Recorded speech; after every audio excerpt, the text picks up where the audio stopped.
Hi, welcome to SA Rugby magazine, and I've got a very special guest, John Dobson. John, welcome to SA Rugby magazine. Thanks very much, Kevin. Yeah, thanks for coming in and seeing me. It's fair to say that your blood is blue. You've been through the school system, the junior, university, club. I mean, you've just entrenched yourself in Western Province. So for the Stormers, 24 years you're carrying a legacy of 24 years of no win, and a lot of disgruntled fans in terms of their expectations. You've got 5 returning Springboks. You've got a scrum half who I think is one of the best in the competition. You just signed Jamie Roberts, who I think is going to be a great addition for the depth. Is it fair to put a favourite tag on you guys for this year? Yeah, gee, that's a tricky start. I can't see how, without being too arrogant, how we cannot be in the conference. Yeah. You know, I think it would be underachievement given the personnel we've got. Like you said, the returning box, some really good youngsters, an incredible blend of youth and experience. A couple of other factors in our favour, like a reasonably good home run before we travel too far. The last year at Newlands. Those things, it seems like a perfect storm. It seems like we set out to disappoint again because it just seems too good to be true, to be honest. Yeah. You know, but I do think we should be favourites within the conference. We play to the ability of the squad that we've assembled. No, and has it been difficult integrating the box back into the setup? I mean, there must have been some issues there. Yeah, I think it's none of them, which is the most important thing. None of them in terms of their own will or focus. Perhaps more given around their conditioning and that thing. I don't think Frans Maherbe spends much time in November in the gym. I think he spent a lot of time at Tops or whichever the Tops or various. Strange, I didn't see him there. Apparently, you see, all that's left of the one in Stellenbosch is Bacardi Breezes or something. Like everything else is gone. He picked on it, but no. So I think conditioning wise, I mean, I think that just naturally that tour, the Champions Tour, and that took them out. So I think they're all undercooked and probably still undercooked. That's a challenge for us. But the only way some of those big diesels get fit is by on the field. Even a guy like Bongi Manambi, you know, he's a great warrior and a supreme athlete. Even him, he'll admit he's not in probably peak nick. We've had to try and catch them up in 2 or 3 weeks. Yeah. So that's been a challenge. But in terms of their buy-in and professionalism, fantastic, absolutely brilliant. And so what? Niebauer stopped by at training this week. Can you expand on the relationship with Rassie and? I think it's very quick for all of us to knock South African rugby in general, our model. You know, New Zealand got the great central contracting system. What Ireland have done is amazing, and all that. But the way these guys want to come out and share. I mean, Jacques comes to his second week. He's come to us. Probably spent the whole day there. Arrives in jeans and a shirt. You know, and by the time then he borrows shorts and a t-shirt, he's on the field coaching. So it's quite special. They've bred. You know, Stick's gone up to the Bulls. I know the coaches are all. Alan, the conditioning coach, has been around a couple of franchises. Personally, I get on very well with Rassie, so you know he's a mate of mine. So, but they're trying to help us with referee management.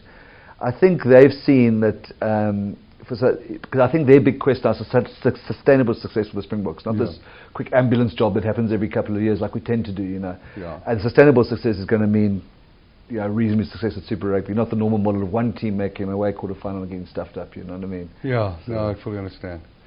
So is it true that you were the first editor on SA Rugby magazine? I was. Does being an editor and playing in media give you an advantage speaking to the press and understanding media? And I think so. I hope so. I think I get on reasonably well. Guys seem to write reasonable things. Yeah, we started in 1995. The Chester Williams was on the first cover. I remember it. Yeah, and Nick Mallett was the consulting editor. Did absolutely nothing, but it still does. Just a lot of huff and puff, like still is the case, you know. But I do think we've got a responsibility. You know, yourselves, myself as a coach in the industry. It's not the old days of 30 years ago where you could just turn up and play and expect 40,000. You know what I mean? There has to be engagement. If you don't understand the role of the media in that, then you're limited. You know what I mean? I mean, I know we've underachieved, and I know the product is probably Super Rugby has been compromised a little bit over the years. But you know, if we were going from a 40,000 home crowd 10 years ago to what we are now, there's something wrong. You know what I mean? And it's beholden upon all of us to sell the product or to sell rugby. And I think it's going to be an exciting tournament. So hopefully we can. So what can we expect from the Stormers this year with the brand of rugby? I was going to, You hoping to avoid that one, eh? No, our brand is a product. It's guaranteeing the results because You spot on, and we've underachieved on the talent. I don't know what the UK football equivalent is, but we've underachieved on the talent we have perennially. Who's that? Scunthorpe United.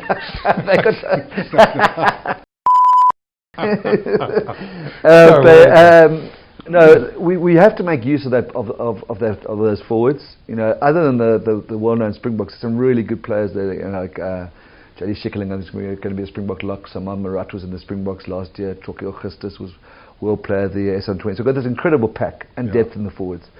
But we can't play the Faf de Klerk box kick stuff. We'll empty Newlands. And we have to go the other way. Yeah. So we have to sort of use the pack. It sounds like a very simplistic plan, but we used to use that pack, their momentum, to get space for the steppers and to play into space. So Damien Willems, Sergil, Dylan Lates, Yabela Sinatla, you know, we have to create space for them. Yeah. And you mentioned earlier the signing of Jamie Roberts. You know, we had Dialende who could help the foot. How old is he now? 43. He's mid-40s. 33. I'm just taking the And you can't say anything about saying he's a doctor and a Cambridge grad, all that shit. But no, don't say that. he's a bright guy, eh? Very bright guy, seems. And he's Welsh, so you know he's a superstar. He doesn't. Yeah, not that you're biased. No. But he tell us the story about him on his flying over. He was. We were pushing really, really hard to get him here. I thought if he arrived this Monday, he couldn't play against the Hurricanes because he wouldn't know the guys' names. It'd just be too much. The lingo. He could just call them Butt or Butt. But he's learned some. Anyway, he arrived here last Wednesday. We're having a team social the Wednesday night, so we really pushed because I thought it'd be a good way to integrate. Over a beer or two. Or 20, and then he arrived, and it turned out he got engaged as he was flying out of London, and so the guys were teasing me, which terminal was it? Terminal 5? Which terminal? He's getting upset that he wasn't being regarded as romantic. But and is he being embraced by the team? It was because we went out to because there was rumours he was going to sign with Canterbury. Yeah. We worked hard on that to get him. Yeah. They was going there. I think what happened was the combination of the All Black loss and maybe Cape Town being a sexier place for him. You know, the All Black loss meant they were going to go more homegrown, so that wasn't quite as comfortable a deal. Sounds to me like that's the only reason she accepted, because if he'd have been proposing to a woman and going to Canterbury is a different proposition than proposing to a woman and going to Cape Town. I think it's not even a significant factor. Yeah. She's Australian, so she wouldn't have a great opinion. She wouldn't have a great opinion of Christchurch. So I think, and he genuinely loves Cape Town. I mean, he's done all Welsh age group, Welsh schools. The British and Irish Lions, a couple of Welsh tours. You know what I mean? So he's a legend in Wales. Is he? Well, anybody who plays for Wales is a legend in that tiny country. But I mean, I spoke to Scott Gibbs about him and couldn't find a bad word. Oh, really? And well, we know Scott speaks bad of everybody. So, just kidding.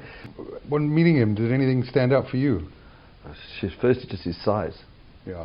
He's probably the biggest centre I've ever seen, without exaggeration. But he played really well for Bath this year. People tend to brush him more quickly, but he passes well.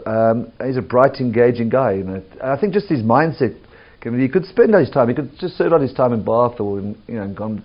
But that he wanted more money, I would imagine. Yeah, he's definitely earning more money. Yeah. A couple of fold. Yeah. But the fact that he wanted to experience life shows that there's something more to him. And one of the conditions we said to him, not conditions, but one of the things was, you've got to play for us, but he's not going to be every game because we've got a couple of good young centres like Rikus Pretorius and Dan du Plessis. But when he gets on the plane, Damien Willems and Herschel Jantjies must know how to manage a game. Yeah. You know what I mean? They're 20, 21-year-olds. You've got 93 tests. Yeah. It's quite tricky for Damien. He's at 10. He's got Rikus Pretorius, who's from Uppington. And they're going to have to listen to him intently because he's got a difficult accent to understand. He's not too bad. No. Or too... Well, it's going to be, and what's the mood in the camp like? Fantastic. That's why I guess, like I said to you on the way in, I'm kind of worried that things can go wrong because everybody seems to have bought in. Peter Steff's laughing and Peter Steff's laughing. Yeah, it's not. You've seen those cross ads of his. But he's Mr. Scowl. Yeah. The guys seem to be enjoying it. That's why. So I'm so worried. I just can't see I can't see how we're going to stumble. But having said that, the Hurricanes are a pretty good team. Not really. They're not bad. Not bad. But I think they're going to rest some of their All Blacks, eh?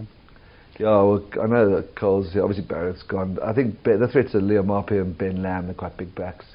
The interesting thing for me is the coaching there. How they're going to adapt to the coaching changes with Plum getting the... Yeah, because Plum's a bit of a sort of institution. He's in the DNA of Wellington. You know, he played. Yeah, he's from there. Done a good job there. So who, you know, without being rhetorical, who are the big challenges from Australia and New Zealand? I'm really worried about the Chiefs. I think they're... Under Gatlin? Yeah. Another Welshman? He doesn't sound very Welsh. But no, I think... sorry, another Welsh coach. Another Welsh. Yeah. Not only I mean, obviously the Gatlin's going to affect. You know, we go away there, and the referee's going to see the Warren Gatlin, and they're going to see Tabiel Dobber arrive, and they're going to think there's only one winner here. Dobber, you're looking svelte, man. It's been a bad off season, but I won't ask about that. But you know, they're all round. They've got even though they lost Rotella, they've got a really good pack. Aaron Cruden's come back. You got Cruden and McKenzie at 10 and 15 with their style of rugby. I think that'll be mean. The Crusaders have lost a lot of caps. I think people are living a little bit on the Crusader hype. But I think they've lost close to 1,000 caps, which is a lot to take out, you know, of any team. The Highlanders have lost a lot. The Highlanders have lost. New Zealand rugby's taken it's probably, I don't know if it's as bigger much of a knock as South African rugby. 100% agree with you. Yeah. So there's an opportunity there. You know, we go away to. The idea is that we go away not having to beat those guys, because we got Sunwolves and I think Brumbies in Australia, a good side. I think going to Canberra is like going to Bloemfontein, you know, in lots of ways, and I think that's going to be tough. We play them away. But to me, the Chiefs, Crusaders are a reputation. The Hurricanes, we're lucky they're at home. I think they're really good sides.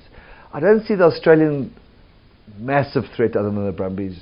I might be completely wrong. Brad Thorne's building something good at the Reds, but I'm not sure of their depth. And I think the youngsters I think he's on a deliberate 3 or 4 year project in the store. It might be a little bit. He's into his third year now, isn't he? Yeah, he's into his third year, and they've got a lot of youngsters.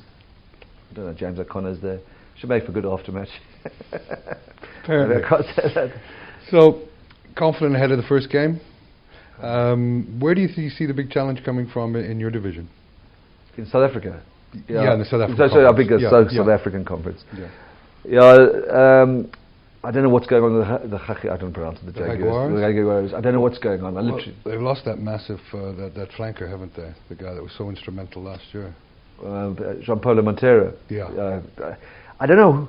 You know, the Argentines are a bit like the French. You don't know what their mindset is. Are they going to start slowly chilling and rebuilding to another World Cup? Or is this... I literally don't know. You know, last year we put 40 on them at Newlands and then lost by a few in, away. So they obviously, people are talking them up based on last year. But I don't know, a guy like Creevy, who's the soul of that team, he must be finished. You know what I mean? He's not going to go through another cycle. And those guys have a terribly tough time, you know. So because they weigh the whole of Super Rugby basically, then they're always away. So I'm not sure of them, and I think the Sharks, if they stay fit, are quite exciting, quite a well-balanced side, you know. Yeah. So those would be the threats for me. I get a lot of optimism from the Lions, and I'm just a bit confused because they've lost so many good players. What are their academies like? Do you know? Have they got an endless conveyor belt of talent there coming through?